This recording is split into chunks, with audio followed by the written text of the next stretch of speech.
লাইয়ানালাল্লাহা লুহুমুহা ওয়ালা দিমাউহা। আমার আল্লাহ পাক রব্বুল আলামিন বলেন, হে দুনিয়ার মানুষেরা, তোমরা যেই কুরবানি করো, আমি রব্বুল আলামিনের কাছে এই কুরবানির রক্ত পৌঁছে না, এই কুরবানির গোশত আমার কাছে পৌঁছে না। কুরবানি করা এটা আল্লাহর আদেশ। কার আদেশ? কুরবানি করা আল্লাহ পাকের আদেশ। আল্লাহ পাক রব্বুল আলামিন পবিত্র কোরআনের মধ্যে আদেশ করেছেন। আল্লাহ পাক রব্বুল আলামিন বলেন সূরাতুল কাউসারের মধ্যে, ফাসাল্লি লিরাব্বিকা ওয়ানহার, ফাসাল্লি লিরাব্বিকা ওয়ানহার। হে নবী, আপনি আপনার রবের নামে রবের নামাজ পড়ুন এবং রবের নামে কুরবানি করুন। কার আদেশ? আল্লাহর আদেশ। ওয়ানহার, কুরবানি করুন। এই জন্য কুরবানিটা আল্লাহর আদেশ। তো আমরা যে কুরবানি করি, এই কুরবানির মাকসাদটা কি, এই বিষয়টা আসলে ভালো করে জানা দরকার। এখন তো কুরবানির অবস্থা এমন হয়েছে, কার থেকে কে কত বড় গরু কিনতে পারে, কার থেকে কার গরুটা বড় হইতে পারে। অমুকে কিনছে 3 লাখ টাকা দিয়া, আরে আমার কি টাকা কম আছে, আমি 4 লাখ টাকা দিয়ে গরু কিনবো। 4 লক্ষ টাকা দিয়ে গরু ক্রয় করে গরুর গলার মধ্যে মালা পরিধান করায়া গোটা শহরের মধ্যে, গোটা এলাকার মধ্যে ঘোরায়। কার গরু এটা? অমুকের গরু। কার গরু? অমুকের গরু। আসলে কুরবানির উদ্দেশ্য তো এটা নয়, কুরবানির মাকসাদ কিন্তু এটা নয়। কুরবানির মাকসাদ হলো অন্য একটা। আল্লাহ পাক রব্বুল আলামিন বলেন, লাইয়ানালাল্লাহা লুহুমুহা ওয়ালা দিমাউহা ওয়ালাকিন ইয়ানালুহু তাকওয়া মিনকুম। আল্লাহ পাক রব্বুল আলামিন বলেন, তোমরা যেই কুরবানি করো, ও দুনিয়ার মানুষেরা, তোমরা যেই কুরবানি করো, আমি রব্বুল আলামিনের কাছে তোমাদের কুরবানির গোশত আমার কাছে পৌঁছায় না, তোমাদের কুরবানির রক্ত আমি রব্বুল আলামিন আমার কাছে পৌঁছায় না, বরং আমার কাছে পৌঁছায় তোমাদের যে তাকওয়া আছে, অন্তরের যে অবস্থা আছে, এই অন্তরের তাকওয়া আমি রব্বুল আলামিনের কাছে পৌঁছাই। আল্লাহ মানুষের মন দেখেন। কি দেখেন? আল্লাহ মানুষের মন দেখেন। আল্লাহ নবী বিশ্বনবী মুহাম্মদুর রাসূলুল্লাহ সাল্লাল্লাহু আলাইহি ওয়াসাল্লাম এক হাদিসের মধ্যে বলেন, ইন্নাল্লাহা লা ইয়ানজুরু ইলা সুওয়ারিকুম ওয়া আমওয়ালিকুম। আল্লাহ পাক রব্বুল আলামিন কারো চেহারাও দেখেন না, কারো মালও দেখেন না, কে কত সুন্দর, কার কত সুনাম আছে, এগুলি আল্লাহ পাক রব্বুল আলামিন দেখেন না। কার কত সম্পদ আছে, কার কত সম্মান আছে, আল্লাহ পাক রব্বুল আলামিন এইগুলি দেখেন না। ওয়ালাকিন ইয়ানজুরু ইলা কুলুবিকুম ওয়া আ'মালিকুম। কিন্তু আল্লাহ পাক রব্বুল আলামিন বান্দার কলব দেখেন এবং বান্দার আমল দেখেন। কুরবানির ক্ষেত্রে বিষয়টা তাই। আল্লাহ পাক রব্বুল আলামিন বলেন, আমার কাছে তোমাদের গোশত আর এই রক্ত পৌঁছায় না, বরং আমার কাছে যে জিনিসটা পৌঁছায় সেই জিনিসটা হলো তোমাদের তাকওয়া। তুমি যে কুরবানি করতেছো, আমি রব্বুল আলামিন আদেশ করেছি, আমি রব্বুল আলামিন আদেশ করেছিলাম আমার খলিল ইব্রাহিম আলাইহিস সালাতু ওয়াস সালামকে। ইব্রাহিম আলাইহিস সালাতু ওয়াস সালাম পুঙ্খানুপুঙ্খানুভাবে আমার আদেশকে পালন করেছিল। আমি স্বপ্নে আদেশ করেছিলাম, সেই স্বপ্নকে হযরত ইব্রাহিম আলাইহিস সালাতু ওয়াস সালাম বাস্তবে পরিণত করে দেখাইছেন। হযরত ইব্রাহিম আলাইহিস সালাতু ওয়াস সালাম তিনি তার অন্তরটা আমি দেখছি, আমি আদেশ করছি, আদেশ করার সাথে সাথে আমার খলিল, আমার নবী আমার আদেশ বাস্তবায়ন করছে। তার অন্তরটা পিওর ছিল, তার অন্তরটা পিওর ছিল। আমিও তোমাদের অন্তরটা দেখতে চাই। আমি যে আদেশ করলাম কুরবানি করার জন্য, তুমি আসলে কোন নিয়তে কুরবানি করতেছো? আমার সন্তুষ্টি অর্জনের জন্য কুরবানি করো, নাকি মানুষের পক্ষ থেকে প্রশংসা পাওয়ার জন্য, মানুষের বাহবা পাওয়ার জন্য কুরবানি করো। আমি রব্বুল আলামিন এই জিনিসটা আমি দেখতে চাই। এই জন্য যারা কুরবানি করবো, কুরবানির শুরুতেই আমরা আমাদের নিয়তকে ঠিক করে নিব। আল্লাহ, আমাকে তুমি যে সম্পদ দান করেছো, আল্লাহ আমি তোমার আদেশ পালন করতেছি, তোমার নামে কুরবানি করতেছি একমাত্র তোমাকে রাজি খুশি করার জন্য। কাকে রাজি খুশি করার জন্য? কুরবানি করতে হবে একমাত্র আল্লাহকে রাজি খুশি করার জন্য, কোন মানুষের বাহবা পাওয়ার জন্য নয়, গোশত খাওয়ার জন্য কুরবানি করা যাবে না। একমাত্র আল্লাহ পাক রব্বুল আলামিনের সন্তুষ্টি অর্জনের জন্য কুরবানি করতে হবে। আল্লাহ পাক রব্বুল আলামিন আমাদের সকলকে আমল করার তৌফিক দান করেন, জোরে বলেন আমিন। এই কুরবানির বিষয়ে অনেক আলোচনা হয়েছে, আজকে আমি কিছু আলোচনা করতে চাই। কুরবানি করে লাভ কি? আমরা যে কুরবানি করি, এই কুরবানি করে লাভটা কি? এই কয়েকটা লাভের কথা আমি আপনাদেরকে ইনশাআল্লাহ আজকে শোনাবো। কুরবানি করার আমি 8টা লাভের কথা আপনাদেরকে শোনাইব। কয়টা? 8টা লাভের কথা আমি আপনাদেরকে শোনাইব। এই কুরবানি করলে 8টা লাভ বান্দা ভোগ করতে পারে। 8টা লাভ হয় বান্দা। এক নম্বর লাভ হলো যে বান্দা কুরবানি করে, এই বান্দা কুরবানির উসিলায় সে গোশত খাইতে পারে। এটা 1 নম্বর দুনিয়াবি লাভ। বান্দা কুরবানির উসিলায় গোশত খাইতে পারে। কারণ এক সময় কুরবানির পদ্ধতি অন্যরকম ছিল। কুরবানির পদ্ধতি ছিল আকাশ থেকে আগুন আইসা কুরবানির পণ্য জ্বালায় ভস্ম করে দিত। এইখানে খাওয়ার আর কোন সিস্টেম ছিল না, খাইতে পারতো না। কিন্তু আল্লাহ পাক রব্বুল আলামিন আমাদের উপর দয়া করে মায়া করে কুরবানির এমন সিস্টেম করে দিয়েছেন, বান্দা আল্লাহকেও রাজি খুশি করতে পারে, আবার বান্দা গোশত ভক্ষণ করতে পারে।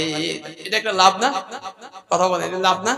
যদি আমাদেরকে এমন আদেশ করতো যে তুমি যে গরুটা কুরবানি করবা, এই গরুটা ওই ব্রিজের উপর রাইখে আসবা, আসমান থেকে আগুন এসে জ্বালাই নিয়ে গেলে মনে করবা তোমার কুরবানি কবুল হয়ে গেছে, আমার কুরবানি কবুল হয়ে গেল। আসমান থেকে আগুন আসার পরে আমার গরু বা আমার ছাগলটা, আমার মহিষটা আসমান থেকে আগুন এসে জ্বালায় ভস্ম করে দিল, আমার কুরবানি কবুল হয়ে গেল, আল্লাহ পাক খুশি হয়ে গেলেন। কিন্তু যে লাভটা আমরা এখন পাইতেছি, এই লাভটা কিন্তু আমরা পাইতাম না। ধরে কোন কথা ঠিক কিনা? আমরা যে গোশত খাইতে পারতেছি কুরবানি কইরা, এটা আল্লাহ পাকের দয়া। তাহলে এটা একটা লাভ। আগের সিস্টেমে গোশত খাওয়ার কোনো সিস্টেম ছিল না, আল্লাহ পাক রব্বুল আলামিন গোশত খাওয়ার ব্যবস্থা করে দিয়েছেন। এটা একটা লাভ। এটা হলো কুরবানি দেওয়ার 1 নম্বর লাভ। 2 নম্বর লাভ হলো কুরবানি দেওয়ার ধারা। কুরবানি করার মাধ্যমে আমি আপনি সমাজের মধ্যে, এলাকার মধ্যে যত গরিব মানুষ আছে, এই কুরবানির উসিলায় তাদেরকে একটু গোশত দিতে পারি, ঠিক না? কত গরিব মানুষ আছে আজকে 750 থেকে 800 টাকা 1 কেজি গরুর গোশত। কত মানুষ আছে 1 কেজি গরুর গোশত কিনে খাইতে পারে না। 1 কেজি গরুর গোশত যদি কিনে খাইতে হয়, অন্তত 2 মাস আগে থেকে, 1 মাস আগে থেকে তার প্ল্যান করতে হয়। এমনও মানুষ আছে সমাজে, এমনও মানুষ আছে। এই জন্য কুরবানি এমন একটা ব্যবস্থা আল্লাহ পাক রব্বুল আলামিন করে দিয়েছেন, যে এই কুরবানির মাধ্যমে আমি আপনি এলাকার গরিব মানুষদেরকে কিছু গোশত দিতে পারতেছি। গরিব মানুষেরা খায়া তাদের আত্মায় তৃপ্তি পাইতেছে। ধরে কোন কথা ঠিক কিনা? এটা একটা লাভ। আমি গরিব মানুষকে দিতে পারতেছি, গরিব মানুষ খাইতে পারতেছে এবং আমি সওয়াব পাইতেছি।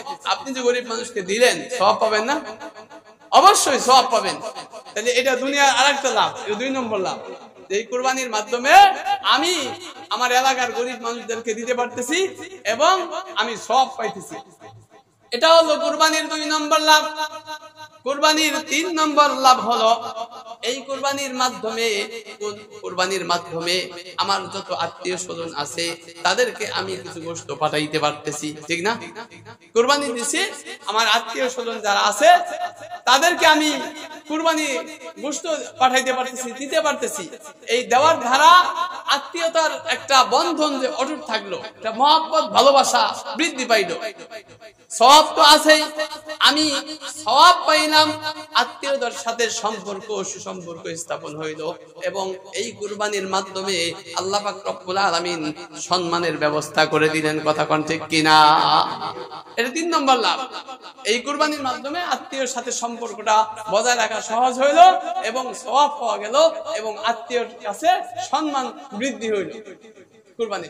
এই কুরবানির 4 নম্বর লাভ হলো, 4 নম্বর লাভ ইবনে মাজাহ শরীফের হাদিসের মধ্যে আছে, বিশ্বনবী মুহাম্মদুর রাসূলুল্লাহ সাল্লাল্লাহু আলাইহি ওয়াসাল্লাম যখন কুরবানির কথা বললেন, সাহাবাদেরকে যখন কুরবানির কথা বললেন, সাহাবায়ে কেরাম জিজ্ঞাসা করলেন, হুজুর কুরবানি আবার কি? কুরবানি কি? হাদিসের মধ্যে আছে, ওগো আল্লাহর নবী, মা হাদিহিল আযাহিয়ু, নবী গো কুরবানি কি জিনিস? কুরবানি কি জিনিস? বিশ্ব নবী মুহাম্মদুর রাসূলুল্লাহ সাল্লাল্লাহু আলাইহি ওয়াসাল্লাম বলেন, কুরবানি হলো সুন্নাতু আবিকুম ইব্রাহিম, সুন্নাতু আবিকুম ইব্রাহিম। হুজুর সাল্লাল্লাহু আলাইহি ওয়াসাল্লাম বলেন, ও আমার সাহাবারা রে, কুরবানি হলো আমাদের জাতির পিতা ইব্রাহিম আলাইহিস সালাতু ওয়াস সালামের সুন্নাত। ইব্রাহিম আলাইহিস সালাতু ওয়াস সালাম যে কুরবানি করছেন, আমার আল্লাহ পাক রব্বুল আলামিন তার কুরবানি বড় পছন্দ করেছেন, তার কুরবানি বড় পছন্দ করেছেন।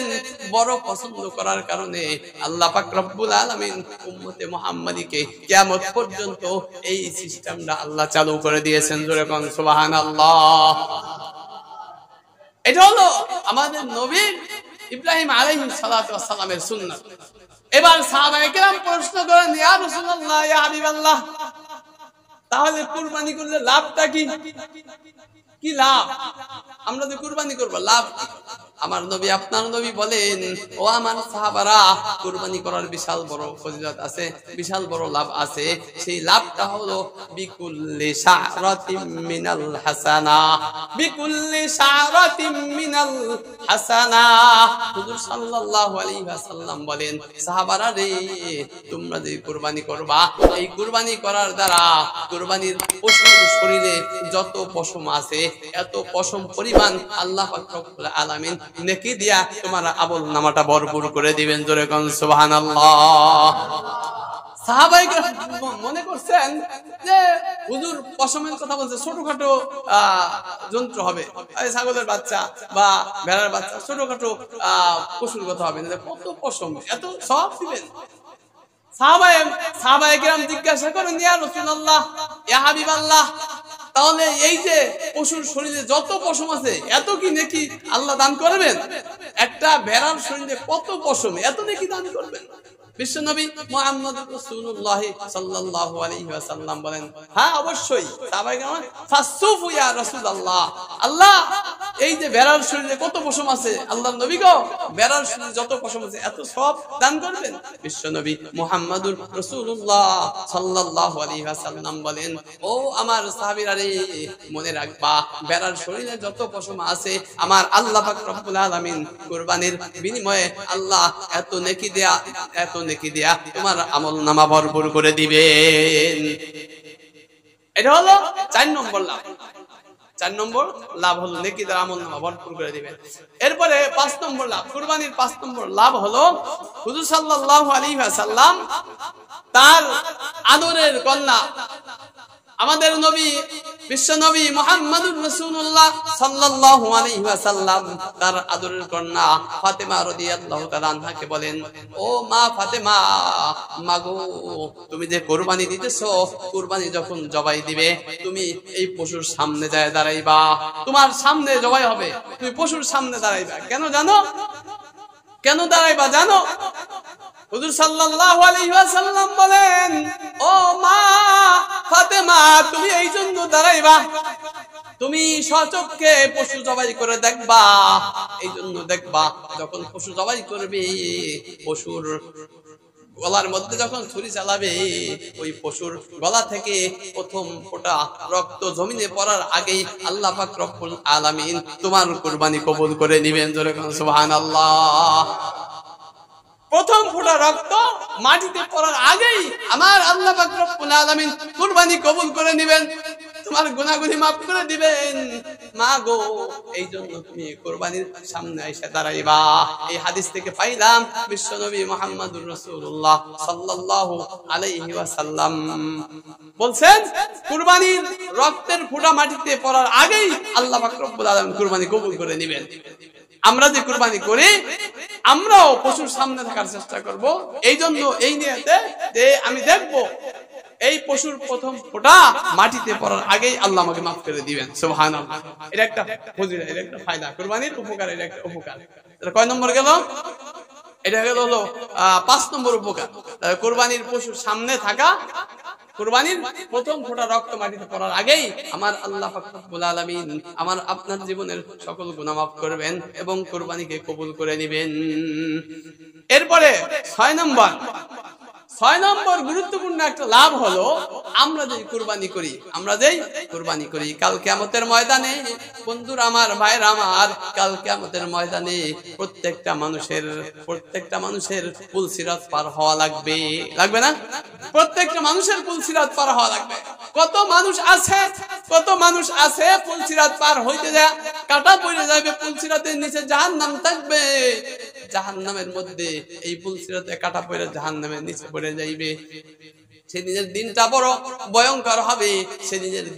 ভয়ঙ্কর হবে। হাদিসের মধ্যে আসছে, আমার নবী, আপনার নবী, বিশ্ব নবী মুহাম্মদুর রাসূলুল্লাহ সাল্লাল্লাহু আলাইহি ওয়াসাল্লাম বলেন, ও আমার উম্মতেরা, ও আমার সাহাবায়ে কেরাম, হাদিসের মধ্যে আসছে, নবী বলেন যে কুরবানি করবে, এই কুরবানির পশু কিয়ামতের ময়দানে আল্লাহ পাক রব্বুল আলামিন জীবনে যত কুরবানি করছে সকল পশুকে একসাথে কইরা একটা সওয়ারির, একটা বাহনের রূপ দান করবেন। জোরে কোন সুবহানাল্লাহ। সমস্ত কুরবানির পশুকে আমার আল্লাহ পাক রব্বুল আলামিন একটা পশুর আকৃতি দান করবেন। বান্দা, তুমি কুরবানি করেছো, সেই পশুর উপর তুমি চড়বা। পশুর উপর চড়ার পরে আল্লাহ পাক রব্বুল আলামিনের দয়ায় এই বাহনটা বিদ্যুতের গতিতে তোমাকে নিয়ে এই পুলসিরাত পার করে জান্নাতে পৌঁছায় দিবে। জোরে কোন সুবহানাল্লাহ। তাহলে কি সুন্দর ফজিলত কুরবানির, কি সুন্দর ফজিলত। যত কুরবানি সারা জীবনে করছি আমরা সব একসাথে জমা করে আল্লাহ একটা বাহন তৈরি করে পুলসিরাত পার হওয়া সহজ না, আল্লাহ সহজ করে দিবেন। এই কুরবানির মাধ্যমে পুলসিরাত পার হওয়া আমার আল্লাহ পাক রব্বুল আলামিন আমাদের জন্য সহজ করে দিবেন। বাহন দিয়া, বাহনের উপর সওয়ার করে আল্লাহ পাক রব্বুল আলামিন আমাদেরকে পার করে দিবেন। সুবহানাল্লাহ। 7 নম্বর কুরবানির লাভ হলো গুরুত্বপূর্ণ একটা লাভ। 7 নম্বর কুরবানির গুরুত্বপূর্ণ একটা লাভ হলো, হাদিসের মধ্যে আসছে, নবী করিম সাল্লাল্লাহু আলাইহি ওয়াসাল্লাম বলেন, আমরা যে সব কুরবানি দিতেছি এই কুরবানিগুলি কাল কিয়ামতের ময়দানে এই কুরবানির রক্ত, এই কুরবানির গোশত, এই কুরবানির এই খুর, এই কুরবানির যত অংশ আছে, পশুর যত অংশ আছে, কাল কিয়ামতের ময়দানে সমস্ত অংশগুলি একসাথে করে মিজানের পাল্লায় আমলনামার সাথে মাপ দেওয়া হবে। জোরে কোন সুবহানাল্লাহ। আল্লাহু আকবার। কত ফজিলত সুযোগ রাখছেন আমার আল্লাহ। আমরা যেই নেক আমল করতেছি, এই নেক আমল করে জান্নাতে যাওয়ার মতো কোনো উপায় নাই। কথা কোন ঠিক কি না? নামাজ একক তো পড়ি তো আর একক তো পড়ি না, নামাজ একক তো পড়ি আর একক তো পড়ি না। কত অন্যায় অবিচার আমরা করতেছি, কত গুনাহ করতেছি। ভাইরা আমার, বন্ধুরা আমার, এই আমল দিয়া জান্নাতে যাওয়ার কোনো সুযোগ মনে হয় নাই। কাল কিয়ামতের ময়দানে এমন একটা সুযোগ হইতে পারে, হাদিসের মধ্যে আসছে, নবী বলেন আল্লাহ পাক রব্বুল আলামিন এই কুরবানির সকল অংশকে খুর সহ সকল অংশকে আমলনামার মিজানের পাল্লার মধ্যে আমলের সাথে ওজন করা হবে। সুবহানাল্লাহ। কি একটা অফার আল্লাহ পাক দিলেন আমাদেরকে, কি অফার দিলেন। হতে পারে এই ওজনের কারণে আল্লাহ পাক রব্বুল আলামিন আমাকে আপনাকে জান্নাতে ফয়সালা করে দিবেন। সুবহানাল্লাহ, সুবহানাল্লাহ। এর 7 নম্বর লাভ। কুরবানির 8 নম্বর লাভ হলো, গুরুত্বপূর্ণ আরেকটা লাভ হলো, হাদিসের অংশ হলো, কানাত লাহু হিজাবাম মিনান নার, কানাত লাহু হিজাবাম মিনান নার। আমার নবী, আপনার নবী হাদিসের মধ্যে ইরশাদ করেন, যে ব্যক্তি কুরবানি করে, যে ব্যক্তি যার উপর কুরবানি ওয়াজিব হয়, আর সে ঠিকমতো ওয়াজিব কুরবানি ও কুরবানি সে দেয়, কুরবানির হুকুম পালন করে, আল্লাহর নবী বলেন কিয়ামতের ময়দানে এই কুরবানি আর জাহান্নামের মাঝে তার বাধার সৃষ্টি করবে। জোরে কোন সুবহানাল্লাহ। কানাত লাহু হিজাবাম মিনান নার, জাহান্নাম থেকে, জাহান্নামে যাওয়া থেকে এই কুরবানি তার বাধার সৃষ্টি করবে। এই কুরবানি তাকে জাহান্নামে যাইতে দিবে না, নবী বলেন হাদিসের মধ্যে। আল্লাহু আকবার। কত অফার নবী করিম সাল্লাল্লাহু আলাইহি ওয়াসাল্লাম আমাদেরকে দিয়েছেন। এই জন্য ভাইরা আমার, বন্ধুগণ আমার, আমি বলতে চাই যাদের উপর কুরবানি ফরজ ওয়াজিব হয়েছে, যাদের উপর কুরবানি ওয়াজিব হয়েছে তারা অবশ্যই অবশ্যই কুরবানি দিব। এখন জিজ্ঞাসা করবেন হুজুর কুরবানি কার উপর ওয়াজিব হয়েছে? আমরা সবাই জানি, ঠিক না? আমরা সবাই জানি কুরবানি কার উপর ওয়াজিব হয়েছে। আমরা জানি নিসাব পরিমাণ মালের মালিক হইলে, নিসাব পরিমাণ মালের মালিক হইলে তার উপর কুরবানি ওয়াজিব। এখন নিসাব কি? সহজে শুনেন, কুরবানি কার উপর ওয়াজিব? সহজ কথা হলো কুরবানি দিন, ঈদের দিন, কুরবানির ঈদের দিন যার কাছে 52.5 ভরি রূপার টাকা আছে, দাম আছে, যার কাছে কুরবানির দিন সকাল বেলায় যার কাছে 52.5 ভরি রূপার টাকা আছে, যে মালিক 52.5 ভরি রূপার টাকার মালিক, তার উপর কুরবানি ওয়াজিব। কার উপর ওয়াজিব? 52.5 ভরি রূপার দাম কত? 1 ভরি রূপার দাম কত এখন? কত? 1200। 1 ভরি রূপার দাম যদি 1200 টাকা হয় তাইলে 52 ভরি রূপায় আসতেছে 52,000 টাকা, আর 200 টাকা করে আসতেছে 10-12,000 টাকা। দেখা যায় এই 65,000 টাকা বা কম বেশি হইতে পারে কিছু, 63, 64, 65 এই পরিমাণ টাকা। এই পরিমাণ টাকার যে মালিক থাকবে ঈদুল আজহার দিনে তার উপর কুরবানি ওয়াজিব, তার উপর কুরবানি ওয়াজিব। এটাই মাসালা, এইটাই চূড়ান্ত সিদ্ধান্ত, এটাই চূড়ান্ত মাসালা। এখন আমি জিজ্ঞাসা করতে চাই, এই সমাজের মধ্যে এই পরিমাণ টাকা 65,000 টাকার মালিক নাই, এমন আছে, কিন্তু 65,000 টাকার মালিক তো অনেকেই আছে, কথা কোন ঠিক কিনা? 65,000 টাকার মালিক অনেক মানুষ আছে এই সমাজের মধ্যে, কিন্তু সে কুরবানিকে অবহেলা কইরা সে কুরবানি দিবে না, সে কুরবানি দিবে না। ও ভাই, এখন তো বাঁচতে পারলা, কেউ তোমাকে ধরলো না, তুমি কিন্তু কিয়ামতের ময়দানে আসামি হয়ে উঠবা। আল্লাহ পাক রব্বুল আলামিন অবশ্যই অবশ্যই তোমাকে এই জন্য পাকড়াও করবে। তোমাকে আমি নেশাব পরিমাণ মালের মালিক বানাইলাম, তুমি কেন আমার হুকুমটা পালন করলা না? তুমি কেন কুরবানি করলা না? এখন সবাই যার যার মনকে জিজ্ঞাসা করেন, এই মন, তুমি কি 65,000 টাকার মালিক না? এমনও তো মানুষ আছে, এমনও তো মানুষ আছে 2-3-5 লাখ টাকার মালিক, কিন্তু সে কুরবানি দেয় না। কিন্তু সে কি দেয় না? কুরবানি দেয় না। কুরবানি যে না দেয় তার ব্যাপারে হাদিসের মধ্যে নবী কত কঠোর ভাবে হুঁশিয়ারি জানাইছেন, কত কঠোর ভাবে আল্লাহর নবী হুমকি দিয়েছেন। আল্লাহর নবী বলেন যাকে আমি সামর্থ্য দান করেছি কিন্তু সে কুরবানি দিল না, সেজন্য আমাদের ঈদগাহের কাছে না আসে, সেজন্য ঈদগাহের কাছে না আসে, সেজন্য ঈদগাহে না আসে। কত বড় কথা, কত বড় ধমক দিছেন, ঈদগাহে না আসে। এই যে আপনারা মসজিদে আসছেন, আমি যদি একজনের দাঁড় করে জিজ্ঞাসা করি, এই আপনি মসজিদে আসছেন কেন? আপনি এই কাজটা অন্যায় করছেন, আপনি মসজিদে আসছেন কেন? ঠিক না? এই কথা যদি জিজ্ঞাসা করি, আপনি এই অন্যায় কাজটা করছেন, আপনি মসজিদে আসছেন কেন? বাইরান, এখান থেকে বাইরান। আপনার কি সম্মান বাড়বে নাকি আপনি অপমানিত হবেন? কথা বলেন, অপমানিত হবেন না? এতগুলি মানুষের সামনে আপনি অপমান বোধ করবেন, লজ্জায় আপনার মাথাটা নিচু হয়ে যাবে। এত মানুষের মধ্যে আমাকে অপমান করলো। বিষয়টা তদ্রূপ ঠিক আল্লাহর নবী বিশ্ব নবী মুহাম্মদুর রাসূলুল্লাহ সাল্লাল্লাহু আলাইহি ওয়াসাল্লাম বলেন, যে ব্যক্তির উপর কুরবানির আমি নিসাব পরিমাণ মাল দিলাম, এই ব্যক্তি কুরবানি করলো না, সেজন্য ঈদগাহে না আসে, সেজন্য ঈদগাহে না আসে। কত বড় হুঁশিয়ারি বন্ধুগণ আমার। একটু মনকে জিজ্ঞাসা করব, আমি কি ঠিক করতেছি? এই জন্য এখনো সময় আছে, কুরবানির এখনো 3 দিন ধরতে গেলে বাকি আছে, এখনো সময় আছে। আপনি যদি একটা না দিতে পারেন, দরকার নাই একটা, আপনি ভাগে দেন, আপনি 7 ভাগে দেন, 20,000 টাকা করে দেন, 1,20,000 টাকা দেয়া 7 ভাগিতে দেন, 1,40,000 টাকা কুরবানি হয় না? কি কোন হয় না? হয় যে আপনি মানুষ দেখাইতে যাবেন, আপনি আল্লাহকে খুশি করতে যাবেন। অনেকেই বলে হুজুর এই বাঘে কুরবানি দিয়া কারে দিব কারে না দিব, আত্মীয় স্বজন আছে অনেক। আপনি তো আত্মীয় স্বজনকে খুশি করতে চান, আপনি তো আল্লাহকে খুশি করতে চান না। অনেক মানুষ বলে হুজুর এই এত সামর্থ্য নাই, কিন্তু বাঘে দিলে এতটুকু গোশত কারে দিব না দিব, এই জন্য কুরবানি দিতাম না। আপনার উদ্দেশ্য ভালো নয়, আপনার কুরবানি দরকার নাই, আল্লাহ আপনার এই কুরবানি চান না। আসলে তো দরকার ছিল কুরবানির মাধ্যমে আল্লাহকে রাজি খুশি করা। আপনি আল্লাহকে রাজি খুশি করতে চান না, আপনি মানুষকে খুশি করতে চান। এই জন্য আল্লাহ পাক রব্বুল আলামিন কঠোর হুঁশিয়ারি বাণী উচ্চারণ করেছেন। আল্লাহ পাক রব্বুল আলামিন আমাদের সকলকে আমল করার তৌফিক দান করেন, জোরে বলেন আমিন। তাহলে যাদের উপর কুরবানি ওয়াজিব হয়েছে, কাদের উপর হয়েছে? কয় হাজার টাকা? ধরেন 65,000। কয় হাজার? 65,000 টাকার মালিক যারা, তারা অবশ্যই অবশ্যই মসজিদ থেকে বের হয়ে সিদ্ধান্ত নিবেন যে হুজুর যেইভাবে বলছে এটা আমার বাবার কথা না, এটা আমার দাদার কথা না, আমার পকেট থেকে আমি বলি নাই, যে কোরআন হাদিস রিসার্চ করে মাসআলা আপনাদেরকে শোনাইছি, হুজুর শোনাইছেন, এই জন্য আমার যত কষ্টই হোক আমি কুরবানি দিয়ে দেবো ইনশাআল্লাহ। এখনই শরীক জোগাড় করে কুরবানির ব্যবস্থা করবেন।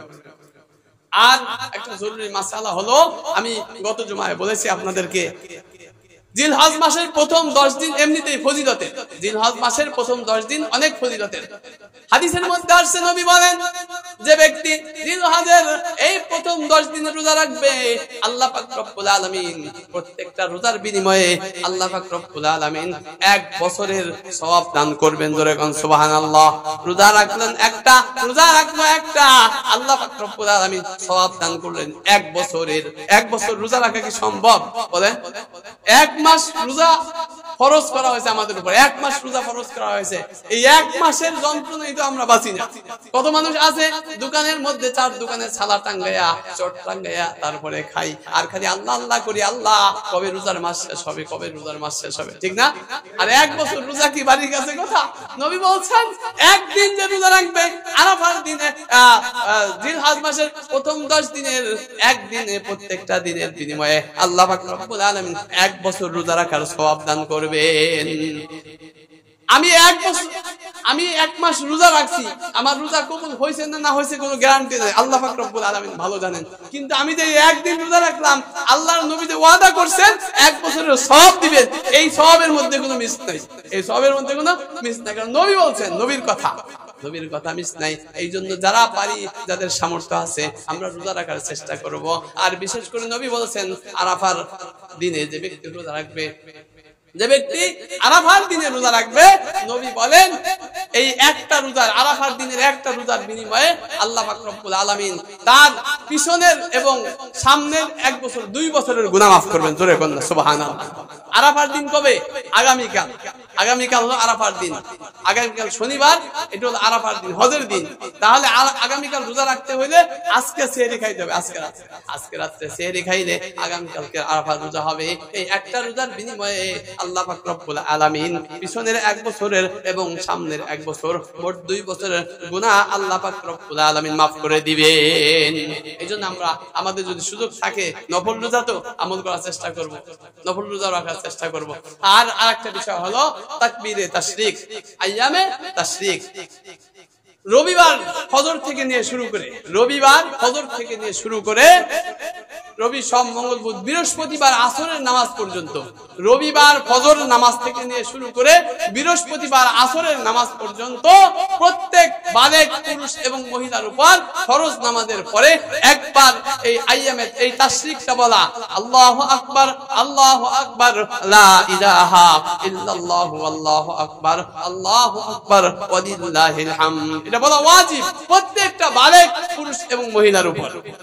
এই জন্য আমরা এই আমল করব। মসজিদে জামাতে যখন নামাজ পড়া হয় তখন তো সবাই পড়েই, আর বাসায় একা একা কখন নামাজ পড়লেও অনেক সময় ভুলে যায়, অনেক সময় ভুলে যায়। এই জন্য একটু খেয়াল রাখতে হবে, মা বোনদেরকেও জানাই দিতে হবে যে এই 5 দিন, রবিবার ফজর থেকে নিয়ে শুরু করে বৃহস্পতিবার আসর পর্যন্ত এই 5 দিন এই তাকবীরটা পড়া ওয়াজিব প্রত্যেকটা নরনারী বালেগের উপর। এই জন্য আমরা এই আমলটা করব।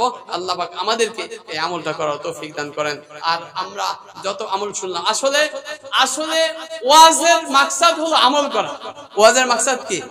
আমল করা। সারা দিন ওয়াজ করি, সারা জীবন ওয়াজ শুনি, যদি আমল না করি, এই ওয়াজ শুনেও লাভ নাই, এই ওয়াজ করেও লাভ নাই। ওয়াজ শুনবো আমলের জন্য, ওয়াজ শুনবো আমলের জন্য, ওয়াজ করবো আমলের জন্য। এটা আমল যদি না করি কোনো লাভ নাই। এই জন্য আমরা যা শুনছি এতদিন পর্যন্ত, যা শুনলাম এই কুরবানি উপলক্ষে যা শুনলাম, তার মোট কথা হলো, সারমর্ম হলো, কুরবানি আসছে, যাদের উপর কুরবানির সামর্থ্য তারা কুরবানি করা, যাদের সামর্থ্য তারা কুরবানি করা, তারা আমরা কি করব? কুরবানি করব। আল্লাহ পাক আমাদের সকলকে আমল করার তৌফিক দান করেন। আমিন। ওয়া আখিরু দাওয়ানা।